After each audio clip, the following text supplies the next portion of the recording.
대학 강의라는 게 어떤 목표를 두고 그 과목의 목표가 있어요. 그 목표를 달성하기 위해서 이 관계되는 이야기를 합니다. 그래서 오늘 다시 시작하는데 굉장히 중요한 얘기를 할 거예요. 굉장히 중요한 얘기. 그러니까 어떤 분들은 굉장히 중요하게 생각하실 거고 어떤 분들은 나도 아는데 그런 분이 있을 거예요. 근데 아시면 와서 강의를 해보시라고요. 여기서 강의를 할 수 없으면 아는 게 아닙니다. 굉장히 중요한 얘기를 할 거예요. 이제 시리즈로 계속될 겁니다. 적어도 한 학기 동안 이제 대학이 시작됐으니까 한 학기 동안 할 거거든요. 이게 같은 제목을 가지고. 왜냐하면은 이게 그렇게 중요해요. 요걸 잘 아신 분은 부자가 됐고 모르신 분은 통 모르신 분은 앞으로 부자가 될 가능성은 거의 없습니다. 그리고 애터미에서 하지 말라는 짓만 골라서 하는 사람이 있어요. 그거 왜 골라서 하겠어요? 나쁜 의도로 그렇게 합니까? 그렇지 않아요. 그렇게 하면 내가 돈을 벌이라고 생각하니까 그래요. 그렇죠? 근데 왜 못하게 하겠어요? 그렇게 하면 돈을 못 버니까. 그런데 그걸 해. 그렇다면 뭐예요? 그분은 강의를 더 들어야 되고 나는 누구인가를 알아야 돼요. 이 강의를, 이 시리즈를 계속 듣는 분은 나는 왜 이렇게 사는지, 나는 아침부터 저녁까지 계속 일했는데 왜 겨우 밥 먹고 사는지, 우리 자녀에게 가난을 대물림해야 하는 건지, 나는 왜 사회적으로 존경도 못 받고 이렇게 사는 건지, 도대체 대한민국이라는 사회는 어떻게 작동되는 건지, 그리고 역사는 어떻게 흘러가는 건지 이런 걸 이해하게 될 겁니다. 자본, 생산성, 소득이 이게 전부예요. 이게 사업 성공의 거의 전부고 부자가 되느냐 안 되느냐의 거의 전부입니다. 거의 전부예요. Capital, Productivity and Income. 엄청나게 열심히 살았어요. 그런데 열심히 일한다고 부자가 되는 거 아닙니다. 그럼 게으르면 되느냐? 게으르면 더 안 돼. 게으르면 끼니 해결할 것도 없어. 부지런하면 끼니 해결은 돼. 그러나 이 강의 여기서 말하는 Capital, Productivity, Income이라는 걸 모르면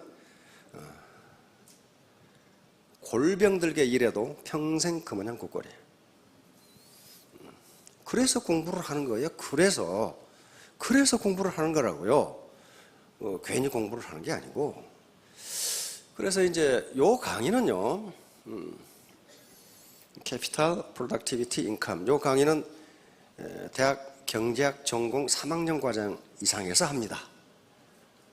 그러면 야, 큰일 났다. 이거 이제 나는 이게 말이야. 경제학과 들어가 보셔도 되는데. 걱정하실 거 하나도 없어요.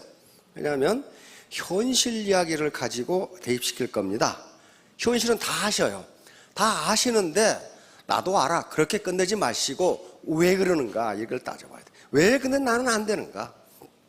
저 사람은 그렇게 하는데 나는 어떤가를 생각하셔야 돼. 국가 평균이 어떻느냐? 뭐 국가 정책이 어떻느냐? 그거 아무 상관없어요. 그런 거 따지지 말고 내가 왕년이 어땠느냐? 그 왕년은 개나 물어가라 그러고요. 지금 내가 어떻느냐 하는 것을 따져보셔야 됩니다. 실제로 성공하려면 어떻게 해야 되는 것인가? 요게 이제 쉽지가 않아요. 이게 파레토 2080 법칙이라는 게 거기서 나옵니다. 똑같은 강의를 듣는데 성공자는 20%밖에 나오질 않아요. 80%는 뭐냐? 꼭 게을러서 그래, 게을러서. 그리고 교만해서 그래, 교만. 교만이라는 건 겸손과 교만이 있는데 그 정반대죠. 근데 많은 현자들이 로버트 키요사키도 그 책에서 그려놨더라고. 겸손이 뭐냐? 남의 얘기를 듣는 것이다. 겸손. 이게 자기는 겸손하다고 막 이렇게 폼 잡고 그러는데 남의 얘기를 안 들으면 그 사람은 오만한 사람이에요. 자, 먼저 이 사업을 할 것인가 말 것인가. 이건 그러니까 이게 비전이 있느냐 하는 거야. 비전이 있느냐? 근데 어떤 사업 설명회 치고 비전이 없다고 하는 사업 설명회는 없어요. 그러면 과연 그런지를 누가 판단해야 돼요? 내가 판단해야 돼요. 왜? 이 사회는 자본주의 시장 경제입니다. 그것이 뭔가는 다음에 나올 거예요. 자본주의 시장 경제는 모든 의사결정을 자기가 하고 그 결과에 대해서도 자기가 책임을 져야 돼요. 아무리 앞에서 회사에서 사업 설명을 하면서 비전이 있고 무엇이 어떻고 제품이 어떻고 그걸 100% 믿지 마시라고 하는 거예요. 자기가 판단해야 돼. 써보고 판단해야 돼. 그래서 이것은 이성적 판단이 필요하고 하느냐 마느냐 이건 자기 권리예요. 아무도 강요하지 않습니다. 그리고 그 결과에 대해서도 자신이 책임을 져야 돼요. 두 번째, 현재 상태에서 나 같은 사람도 성공할 수 있을까? 없습니다. 자다 깨나도 안 돼요. 성공 못합니다. 현재 상태에서는 못합니다. 왜? 해본 적이 없는데. 해본 적이 없는데 어떻게 성공하냔 말이에요. 자, 그런데 그러면 이제 어떻게 해야 성공하는가? 어떻게 해야 성공하는가? 여기 문제. 여기 시스템에 참여해야 돼요. 참여하라는 이유가 있단 말이에요. 이유가 있어요. 그리고 와서 스폰서와 파트너, 회사와 사업자 소통을 해야 되고 커뮤니케이션이 이루어야 되고 그리고 혼자서는 절대로 성공 못합니다. 재심 합력해야 돼요. 그리고 이 과정이 모두 학습이 되면은 러닝이 되면은 학습한 후에 나 같은 사람도 성공할 수 있을까? Yes, 성공할 수 있어요. 학습이 돼야 됩니다. 그래서 학습과 사업이 동시에 진행되는 분들은 성공해요. 단 3년 만에 스타마스터 돼버린 사람들이 있어요. 왜? 그렇게 열심히 했어. 그리고 계속 와서 들었어. 이제 고구마는 그걸 갖고 고구마 심어서 뽑아보셨죠? 이게 뽑으면은 사정없이 세게 잡아다녀버리면 고구마가 다 떨어져서 어디에 있는지 몰라. 그러나 슬슬 켜보면은 고구마 줄기에 고구마가 다 붙어 있어요. 이렇게. 다시 말하면 이 고구마 하나하나가 강인데 이게 전부 연결되어 있다는 거예요. 고구마가. 전부 연결되어 있어요. 그러니까 지금 제가 하는 이 강의도 전부 어떻게 하면 성공하는가로 전부 연결되어 있어요. 떨어져 있는 게 아니에요, 이게. 그럼 어떻게 연결되는가는 계속해서 강의를 들어야 알아. 자, 이와 같이 전부 연결되어 있어요. 오도 일이관지. 이것은 논어에 2번 나옵니다. 논어라는 책에 2인편, 유령공편에 나오는데 이 말이 무슨 말이냐면요. 공자님이 쓰신 책이 엄청나게 많아. 우선 가장 오래된 경전인 시경. 그건 그 당시에 하은주 3대 유행했던 유행가입니다. 유행가 천수를 모아가지고 그 중에 가장 가사가 좋고 뜻이 좋은 것 한 310여 조를 골라놓은 게 시경이라는 책이에요. 그런데 유행가 속에가 뭐가 들어있냐면요. 그 시대 일반 백성들의 애환이 유행가 속에 다 들어있어요. 그래서 그 시가 가장 좋은 거예요. 왜? 지식인들이 시를 쓰면요. 가식적인 것이 많아. 자기를 드러내기 위해서. 그런데 일반 백성들은 있는 그대로의 감정을 표현해요. 그래서 시가 원래는 시 그랬는데 나중에 경으로 성격된 겁니다. 그렇게 순수하게 시를 써놨어요. 그걸 공자님이 편집을 했지. 그 다음에 서경, 이것도 그 당시에 역사 사관들이 써놓은 글, 좋은 글 중에서 역사에 남길 글 편집을 했단 말이에요. 춘추를 직접 쓰셨고, 그 다음에 주역의 시빅. 주역이 나왔는데 공자님이 만들어 놓은 10개의 날개라 그 말이에요. 그게 없으면 주역은 경전으로서의 무게가 서지를 않아요. 그러니까 그걸 해석해가지고 붙여놨어. 그다음 예기, 중용, 대학, 논해 전부 공자님 말씀이에요. 그런데 이렇게 많은 말씀이 있어. 그래서 제자들한테 물었어. 자공아, 너는 내가 많이 안다고 생각하느냐? 그러니까 어때요? 이게 역사, 천문, 지리, 군사 모든 분야에 아주 그냥 탈통을 했어. 수학까지 탈통을 했어요. 음악까지 아주. 그러니까 제자들이 보기엔 이게 모르는 게 없어. 그러니까 공자님이 그걸 느꼈겠죠. 너는 내가 많은 걸 안다고 생각하느냐? 이렇게 물으니까 yes 그랬단 말이에요. 여 그랬단 말이에요. yes. 그러니까 오도 일이관지. 나의 도는 하나로 일관되어 있다. 그러니까 한 가지를 설명해서 이게 이렇게 많이 필요한 거다 그런 말이에요. 지금 한 가지를 알기 위해서. 충자는 공자님의 도는 충서다 그랬거든요. 충서다. 그런데 그걸 한마디로 말하면 인이다. 이름, 인. 요 인이라는 것을 인간애거든요. 요걸 휴머니티라고 할 수도 있죠. 비네벌런스, 휴머니티. 요 하나를 설명하기 위해서 그렇게 많은 말을 한 거다 그 말이에요 지금. 그러니까 이게 고구마 능쿨이 이렇게 있는데 요 무슨 한 가지 말을 하기 위해서 저도 이렇게 많이 이야기를 할 수밖에 없어요. 왜? 그걸 하기가 쉬운 게 아니니까 그래요. 쉽다면은 다 부자가 되죠. 어려워요. 굉장히 어려워. 근데 그게 못할 것도 아니야. 자, 그래서 사업자들도 마찬가지예요. 하나로 일관되어 있어야 돼요. 초지일관이란 말 아시죠? 처음의 뜻을 끝까지 펼쳐나간다. 그 다음에 시종요일, 처음과 끝이 하나로 연결되어 있다. 그 다음에 초지불변, 처음 생각을, 처음 뜻을 변하지 않고 끝까지 간다. 유지경성, 뜻이 있어 마침내 이룬다. 이건 후한서에 나오는 이야기입니다. 후한서 광무제에 나오는 얘기. 그 다음에 견인불발, 튼튼하고 참고 해서 꺾어지지 않는다. 이게 있지 않으면 성공 힘들어요. 여기서 가장 핵심적인 성공, 애터미 사업에서 가장 핵심적인 성공은 뭐냐 하면은 안정적인 고소득입니다. 안정적인 고소득이에요. 여기 일시적인 고소득은 성공이 아니에요. 50만 원 벌고 그 다음부터는 땡전 한 푼 못 벌어. 그거 성공 아니에요. 안정적인 고소득. 다시 말하면 내가 내 스스로 노후까지를 책임질 수 있는 소득. 이게 안정적인 고소득. 이렇게 해야 성공했다고 볼 수 있어. 그리고 내 자식에게까지 물려줄 수 있는 안정적인 코드. 그러면 더욱 성공했다고 볼 수 있어. 그렇죠? 그거요. 그런데 이게 안정적인 고소득 이걸 얻어야 성공하는데 그러려면 반드시 아주 반드시 자본 축적이 이루어져야 돼요. 자본이 없으면 평생 거지로 삽니다. 아무리 아침부터 저녁까지 뼈 빠지게 일해도 자본 축적이 되지 않으면요 가난뱅이로 살 수밖에 없어요. 이때 우리 회원분들께서는 어떤 새끼가 자본을 가져간 거야 그렇게 생각하지 마시고 나는 나를 위해서 지금까지 자본 축적을 한 적이 있느냐를 생각해 봐요. 없다면은 그건 가난하게 살 수밖에 없어요. 왜 그래? 우리가 사는 사회는 자본주의 시장 경제이기 때문에 그래요. 자본주의 시장 경제는 모든 걸 자기가 책임지는 경제입니다. 자유가 있는 동시에 책임이 뒤따라요. 그러면 문제는 이제 자본 축적을 해야 되는데 이게 쉽지가 않단 말이에요. 자본 축적을 하기 위해서 필요한 것이 바로 태도, 애티튜드라는 겁니다.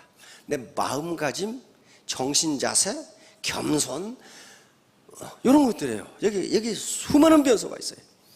그래서 모든 강의는 여기에 집중됩니다. 어떻게 하면 자본 축적이 되느냐. 그런데 그 전에 내가 어떤 태도, 어떤 마음가짐, 어떤 학습을 해야 도대체 자본 축적이 되는 것이냐. 자, 구슬이 서말이라도 껴야 보배. 이런 말 아시죠? 구슬은 굉장히 값진 겁니다. 그렇죠? 옥구슬, 진주구슬 좋죠? 그런데 이 속담은 뭐냐면 아무리 값진 것이라도 그것을 갈고 닦아서 연마해서 쓸모있는 것으로 만들지 않으면 별 필요가 없다 그런 말이에요. 별 필요가 없다. 그러면 우리 인간은 타고나면서부터 각자 나름대로의 재능이라는 구슬을 가지고 있다고 합니다.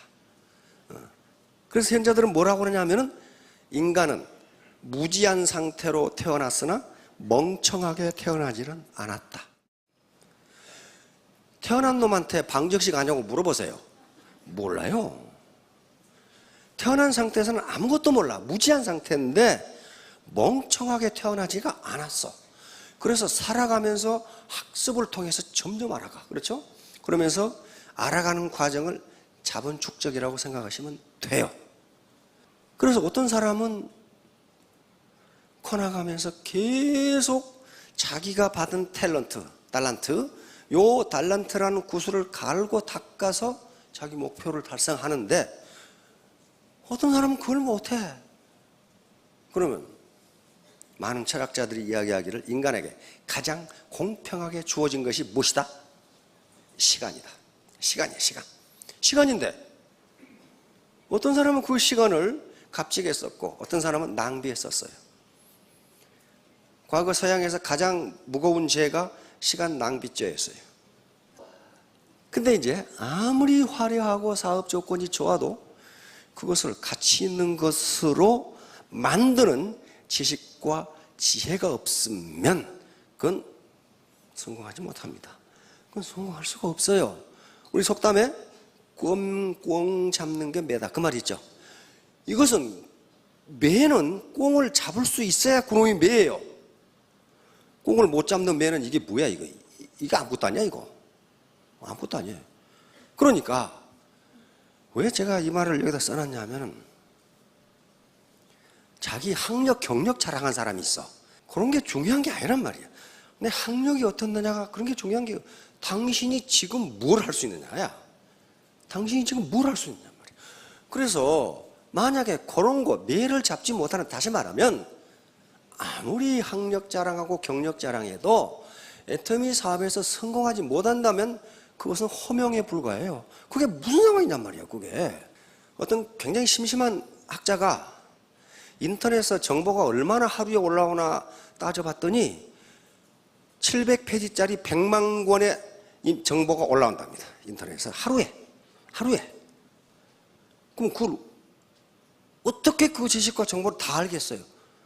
또 거기 올라오는 정보 중에 나에게 필요한 게 뭐가 있는지 알 수가 없어. 그렇잖아요? 그래서 이 많은 정보 중에 나에게 필요한 정보가 뭔가 하는 걸 찾아내서 내가 하는 사업에 적용해서 거기서 부가가치를 높일 수 있는 것으로 만드는 게 지식이란 말이야. 인포메이션 그리고 knowledge. 지식이에요. 그러니까 지식과 정보를 같은 개념으로 쓰는 수도 있지만 엄밀하게 따지면 정보는 낱낱의 사실의 집합이 정보예요. 그걸 하나로 꿰가지고 목에 걸 수 있도록 만든 게 지식이란 말이에요. 그러면 그걸 다 할 수 없으니 어떻게 해요? 이런 강의를 통해서 또는 스폰서와 파트너 간의 소통을 통해서 우리에게 필요한 정보가 뭔가를 활용하는 거예요. 정보가 너무 많으니까 그게 문제가 된단 말이에요. 자, 그러니까 바로 자꾸 와서 들어야 된다는 게 어떤 정보를 어떻게 이야기해 줄지를 몰라요. 계속 신제품이 나오고 그다음에 그 신제품을 어떻게 사용할 것이냐, 이게 다른 것하고 비교해서 뭐가 좋으냐 하는 정보를 알아야 될 거 아니에요. 그걸 모르고 사업을 하면 사업이 잘 될 리가 없어요. 바로 지식정보화 시대이기 때문에 그렇습니다. 지식과 정보가 소득을 결정합니다. 자, 바로 각종 세미나, 애터미에서 많은 세미나를 하는데 여기서는 값진 구슬을 제공하는 겁니다. 값진 구슬을 제공해요. 요 구슬을 꿰어서 내가 목걸이로 만들 거냐, 팔찌로 할 거냐, 귀걸이로 할 거냐는 알아서 해야 돼. 끼워주지는 않아요. 알아서 해야 된다고요. 자, 이렇게. 그런데 여기 오지도 않은 사람들은 어떤 사람들이냐면 나도 구슬이 있다 이거야. 그게 무슨 구슬이냐? 흙구슬이야, 흙구슬. 진주 구슬을 공짜로 주겠다는데 나도 다 있다 이거야. 다 있어. 근데 보니까 흙구슬이야. 그거 가지고 값진 게 뭐가 나와요? 꼭 말썽만 일으키다가 제명당하거나 그런단 말이에요. 그러면 왜 그들이 그런 짓을 할까? 바로 자본 문제와 관련이 있습니다. 자, 이건 반드시 개념에 두셔야 됩니다. 제가 여기서 한 이야기들은 실증적 분석입니다. 이걸 포지티브 애널리시스라고 그래요.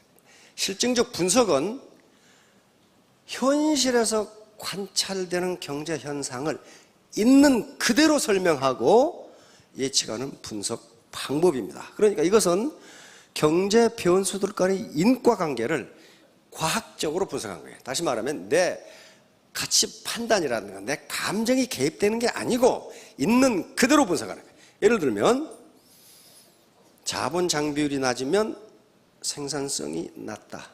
생산성이 낮으면 소득이 낮다. 이건 사실 분석이에요. 소득이 낮은 게 좋으냐 나쁘냐를 얘기하는 게 아니라고요, 지금. if then이 만약 뭐뭇이라면 뭐뭇이다. 예를 들면 전 농가의 배추 농사가 풍년이면 배추 가격이 떨어진다. 그런 경험 있으시죠? 그러면 전 농가에 배추 농사가 풍년이 드는 게 좋으냐 나쁘냐를 여기서 따지는 게 아니라 그 말이에요. 그리고 가격이 떨어지는 게 좋으냐 나쁘냐를 따지는 게 아니에요. if 만약 풍년이 든다면 배추 가격이 떨어진다. 여기까지만 얘기합니다. 좋으냐 나쁘냐는 가치 판단의 문제는 개인이 알아서 할 일이에요. 왜? 사람마다 가치관이 달라. 그래서 제가 그걸 나쁘다 좋다 얘기할 수가 없어요. 자, 그 대신 규범적 분석은 이제 가치 판단을 개입시키는 겁니다. 예를 들면 인플레이션은 좋지 않다. 이런 식으로. 그러니까 여기서 뭐뭐 이해한다 또는 뭐뭐이 바람직하다 하는 것을 내는 것인데 경제학의 궁극적 목적은 규범적 분석입니다. 그러나 그 실증적 분석이 뒷받침되지 않은 규범적 분석은 그건 공연물이나 다름없어요. 반드시 if then 정부가 통화량 공급을 늘리면 물가가 오른다. 이렇게 분석하는 게 실증적 분석이에요. 그런데 물가가 오르는 게 좋으냐 나쁘냐를 따지는 게 규범적 분석이에요. 그러니까 여기서 제가 하는 강의는 전부 실증적 분석이다. 어떤 사회적인 얘기를 할 때 그것이 좋으냐 나쁘냐를 얘기하는 게 아닙니다. if, 때에 만약 무엇이라면 어떻게 된다. 그게 좋으냐 나쁘냐는 개인의 영역입니다.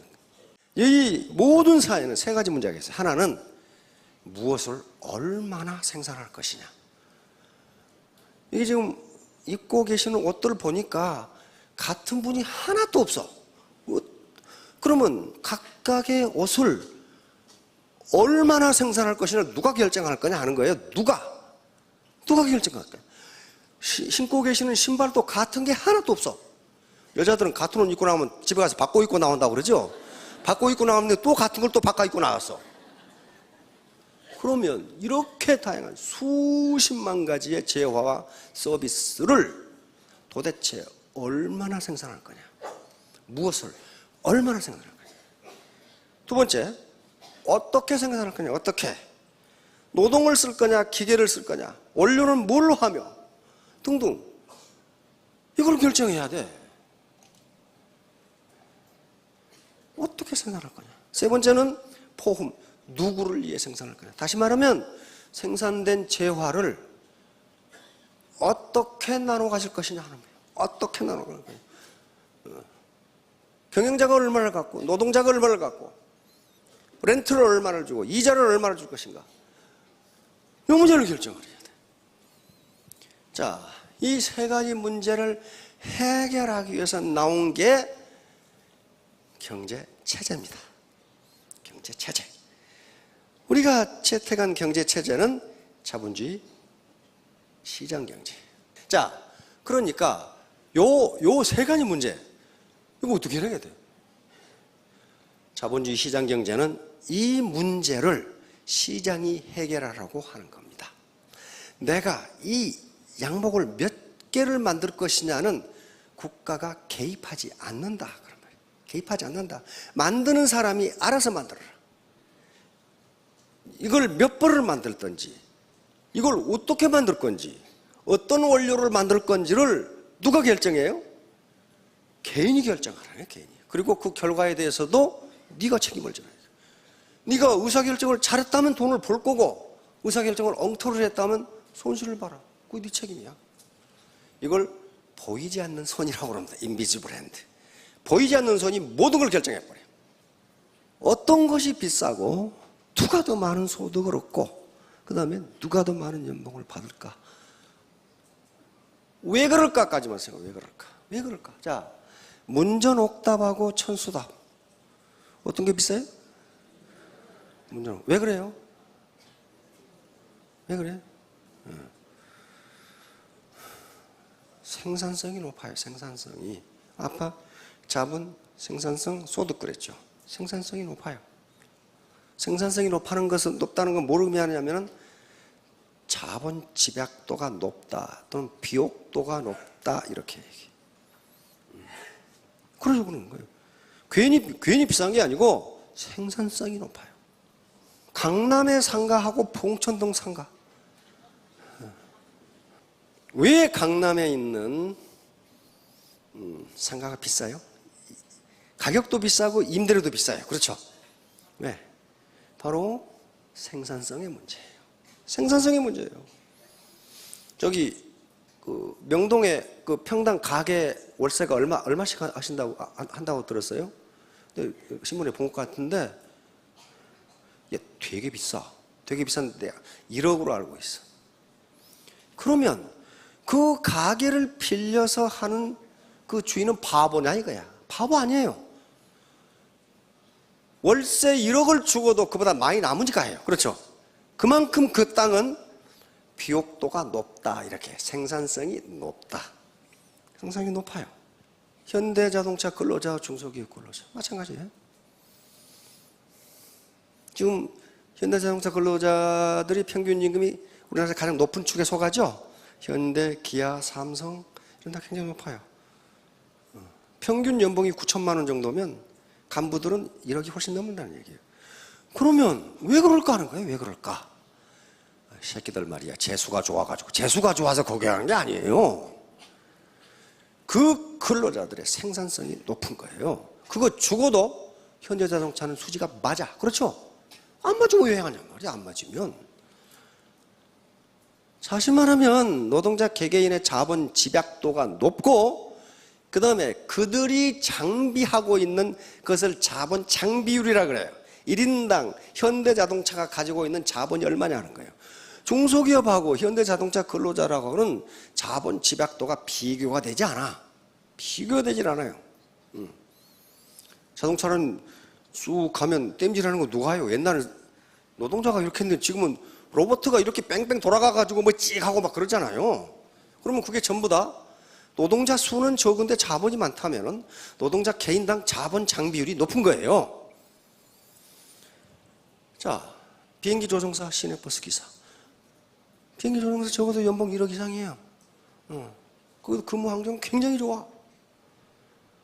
시내버스 기사. 사람의 인권은 동일하지만 가지고 있는 자본은 다릅니다. 자본의 양은 달라요.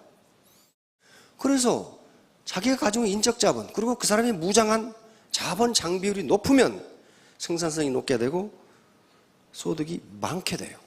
많다고.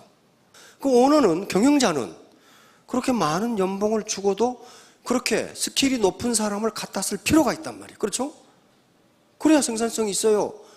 아무나 갖다 썼다가 비행기 떨어지면 어떡해 이거? 완전 망하잖아요. 그러니까 굉장히 자본 집약도가 높은, 다시 말하면 엄청난 기술과 지식을 가지고 있는 사람을 거기에 쓴단 말이에요. 프로야구 이승엽 선수하고 보통 선수. 이승엽 선수 연봉이 훨씬 높습니다. 그렇죠? 왜 그러겠어요? 인기가 좋아서? 아무리 인기가 좋아도 그놈이 맨날 스트라이크 아웃 돼봐요. 연봉 안 높아요. 이승엽 선수의 생산성이 높은 거예요. 9회 말 투아웃에 말로 홈런을 쳐버린다고? 그럼 어때요? 그날 저녁에 대구 술집 술 엄청나게 팔리죠. 엄청나게. 베이비도 많이 생겨나고 엄청나게. 이승엽 선수의 생산성이 엄청나게 높아. 그래 연봉을 그렇게 줘도 이승엽을 보러 입장하는 사람이 많다. 그러면 생산성이 높은 거지. 그러니까 연봉을 그렇게 줘도 삼성 구단으로서는 손해볼 게 전혀 없어. 그렇죠? 전혀 없는 거예요. 그래서 높은 거예요. 그래서 이승엽이 이뻐서 그런 게 아니에요. 그럼 이승엽은 어떻게 그렇게 됐을까? 이승엽은 원래 투수입니까? 타자입니까?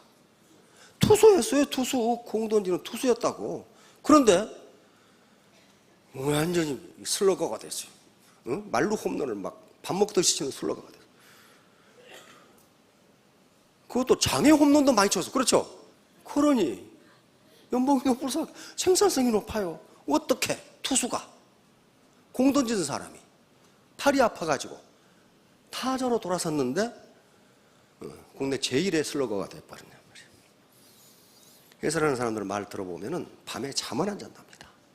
다 선수들이 자고 들어갔는데 혼자 배팅 연습하고 있어. 혼자 하고 있어. 혼자. 그러니까 감독이 어떻게 보겠어요? 저놈은 될 놈이다. 이렇게 본 거예요. 다 잠자는데 혼자 연습하고 혼자. 다시 말하면 세상에 공짜는 없다. 땀 흘리지 않고 되는 것은 없다. 자, 그러니까 요거란 말이에요. 요것들이 전부 다 가격이 높고 월세가 비싸고 연봉을 많이 받고 하는 것이 그냥 재수가 좋아서 그런 게 아니고 이 사람들이 가지고 있는 생산성이 그만큼 높으니까 고소득을 올릴 수밖에 없단 말이에요. 그 생산성이 어디서 나오는 것이냐? 자본에서 나온다. 자본에서. 요 사람이 가진 자본이 뭐예요? 낫이에요. 자본 가지고 있어요. 이 사람이 가진 자본은 트랙터예요. 누가 더 힘들게 일해요? 저도 이거 많이 했거든요. 허리가 부러지려고 그래 그냥.